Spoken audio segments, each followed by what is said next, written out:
Hey everyone, this is Dr. Tom Carr, aka Dr. Stocks of the IXTHYS letter. And I want to talk to you today about the IXTHYS Plan for personal finances. This is a program that all subscribers to the IXTHYS letter have full access to. It's still in the building out phase, but I do want to introduce it to you briefly here today. The background to the IXTHYS Plan is my study in various personal finance programs, particularly those that have a Christian basis, namely Dave Ramsey's Financial Peace University, Crown Financial Ministries, etc. There's some others out there. They're all really great programs. I have nothing against them whatsoever. They are rooted in biblical wisdom. They teach you how to get out of debt, how to build your savings, how to save for retirement. There is a general emphasis in these programs, however, of restricting your life so that you can live within your means. And therefore, any excess above and beyond what you need for yourself, for your family, is money that goes toward the debt reduction of debt, into savings, into retirement. Now, there's nothing necessarily wrong with that whatsoever, but it does mean that you are restricting a lot of opportunities that you would have otherwise for yourself and your family. You might not send your kids to a private school, for example. You might be driving very old cars which aren't necessarily as safe on the freeway. You might not take that family vacation that you really need to take.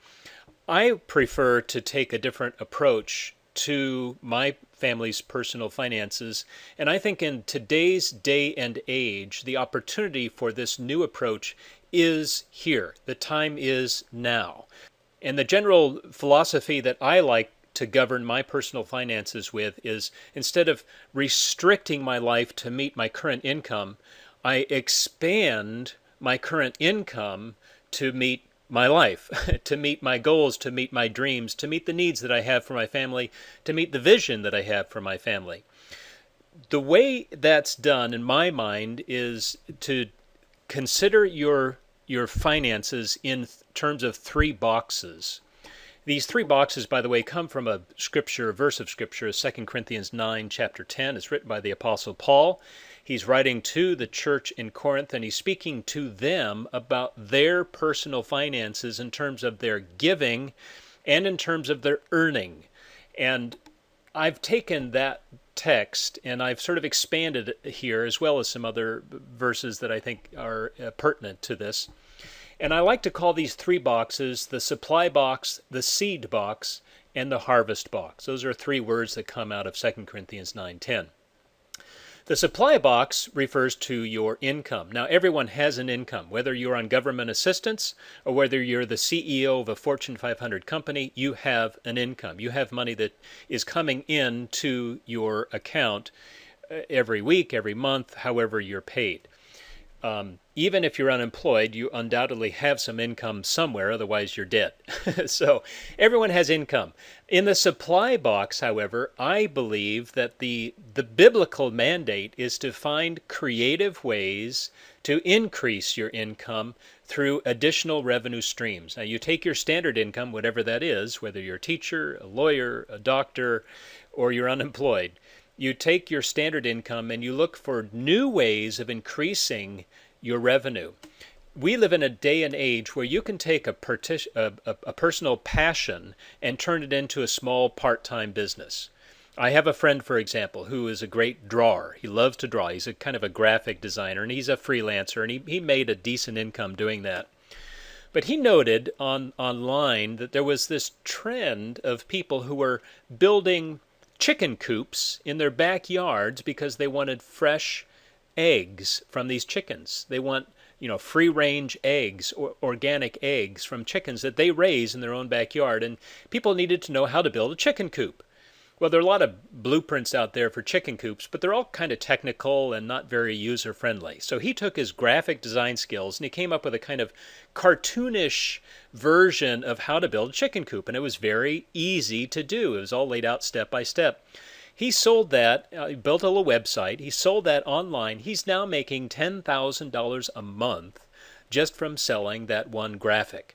He's also expanded into other things. He's got dog houses, cat scratching poles, and all kinds of other things. So he's making a really nice secondary income in addition to his primary income. We have friends who have published little e-manuals on things like gardening, on how to increase the performance of your car. And these are little e-books that they self-publish online for free.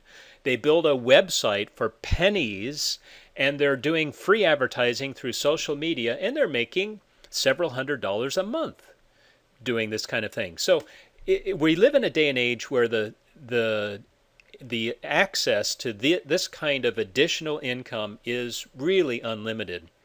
Now, so in the income box, you're going to find ways of increasing your income through building out new revenue streams. We're going to be developing a platform for you to do this in. So you'll go to one place on our IXTHYS site, and you will find out what possibilities there are for you to increase your revenue through different avenues. All of them are online, but they don't have to be online. You can set up a stall at a flea market, for example, and sell items that you've added some value to. We have a friend, for example, who takes old coffee mugs that she buys, for pennies on the dollar from overstock sorts of places. And she'll put graphic designs on them, and she'll put mosaics on them, and she'll do paper mache, and she's turned these coffee mugs into things that people want to buy. Now, her cost for that there is some minor cost to that, but she's making a very hefty profit on each mug that she sells, and her income each month it's over $1,000 a month. She sets up a stall at a flea market on a Saturday afternoon, and she's doing that. So there are lots of ways you can increase your supply, and we're going to help you do that at IXTHYS. We're going to build out a platform where you can, on a step-by-step basis, learn how to develop a small business, learn how to market that small business, and learn how to build out the e-commerce and of things that you need. Now, there is a limit in the supply box, and the limit is your time. You're probably putting time in at your normal job. Finding extra time is going to be somewhat difficult, but it is possible. And again, you can build out a part-time business, just a couple of hours on a weekend, maybe half an hour each evening or early morning, and you can bring in $700, $800, $900 a month, $2,000, $3,000, $4,000 a month. Depends on the product and how much time you're putting into it. There is a limit. The limit is your time, but you're going to use this extra revenue to pay down debt, whatever debt you might have, your credit card debt, your student card debt, your student loan debt, and you're going to take 10% of your income and your increase and give that to your charity of choice, whatever that is, your church, whatever it is you support. I'm a firm believer in giving. It's one of the things we teach in this personal finance program, the joy of giving as well as the effectual return of giving, which is something that Paul talks about in 2 Corinthians chapter 9. Now, the second box is your seed box, and this is where you're going to be putting any extra cash flow from your new revenue streams that you're not using to pay down debt or to give away. You're going to take that extra cash flow, and that might be $50 a month. It might be $5,000 a month. You're going to put that cash flow into your second box, which is your seed box. In the seed box, you're going to learn how to multiply the increase of your income through various means. My particular means of multiplying my income is through trading. Now, I have a number of trading systems that I use to leverage the increase in my income that comes through my online businesses and my publications. I leverage that by using trading strategies to multiply my income. In box number 2, the seed box, we are multiplying our income. We increased it in box number 1, the supply box. We're now multiplying that increase in box number 2. You don't have to learn how to trade. I will be teaching trading strategies if that's what you'd like to do. I'm going to be teaching a Forex course. I'll be teaching a day trading course. I particularly myself, I don't do day trading necessarily, but I do short-term trading in stocks and ETFs and options. I'll be teaching that to folks.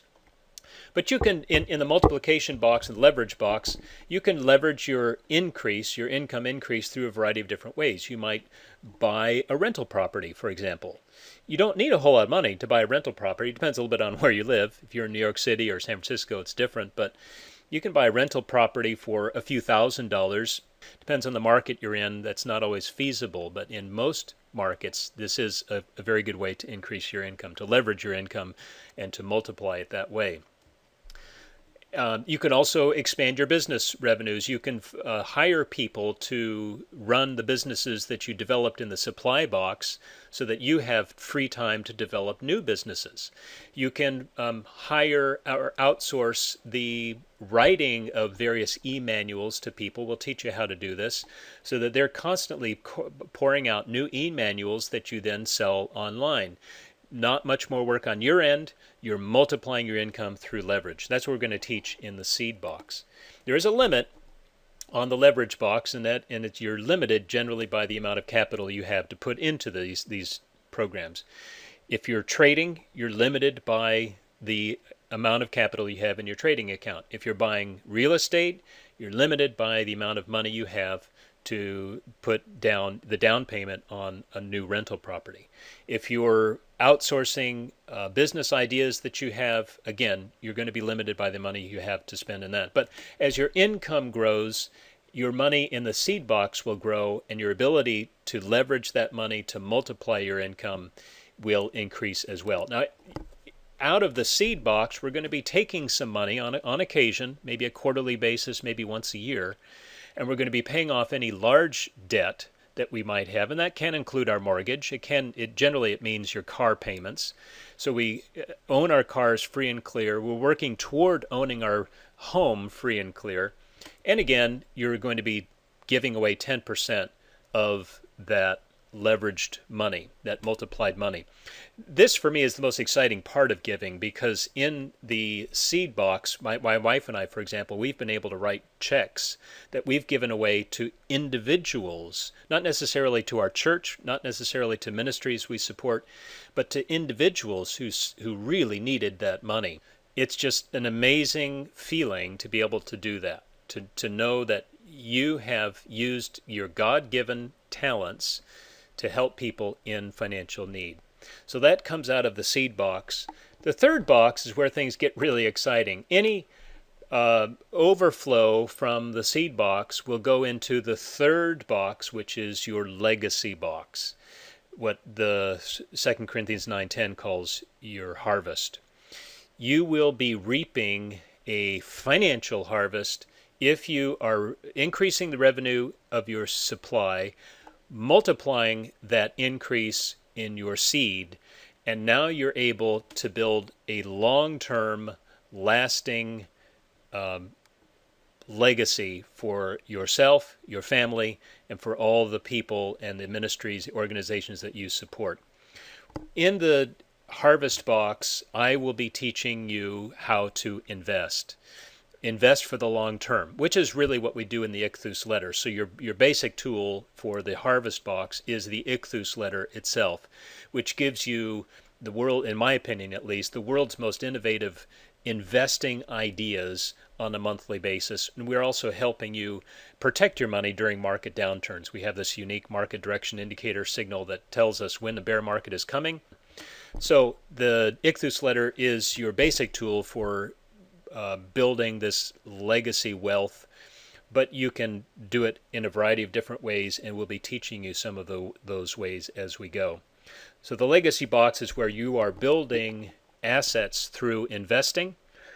And the nice thing about the harvest box is that there is no limit. The greatest fortunes that have been made in the world have been made by either one of two people, either the inventors or the investors. The investors have the edge by and large, because there are far more successful investors than there are successful inventors, and many successful inventors ended up not participating in the profits of their invention because of legal problems that they had, legal loopholes and so on. But if you are an investor, you are entitled by law to the proceeds of your investment. So you're guaranteed. You have certain rights as a shareholder that are written in stone that you can rely on as an investor. So the risks are much lower on the investing side than on the inventing side. And of course, some of the greatest fortunes the world has known have been made by investors. So there's really no limit. to where you can go with the harvest box. But what we're going to be doing is drawing from that legacy to fund the dreams that God has given you. I believe everyone has a God-given plan, a God-given dream, a God-given vision for where their life is heading or should be heading. And most of those things cost some money. You want to start a new business, you want to build an orphanage, you want to take the gospel overseas. Those things cost money. So the legacy box is where you're going to be drawing the financial resources you need to fund the dreams that God has given you. You're also building an inheritance that you'll be able to pass on to your children, your grandchildren. You'll be able to give them a head start in life. You'll be able to fund things for them that will help them achieve their dreams. And if you are really successful in this third harvest box, you might establish a foundation which in turn funds some big projects, a wing on a hospital, for example, or a new division at your university, or a new building that your church needs because it's growing, those sorts of things. All right, so that's an overlook of the IXTHYS Plan for personal finances. As I said before, the building out of the various platforms for these three boxes is in process. We'll keep you posted. All subscribers and all on our mailing list will be kept abreast of all the developments, and when these various bits and pieces are ready, we'll let you know. I just wanted to introduce this to you here today. All right. God bless everybody, and we'll see you soon. Bye now.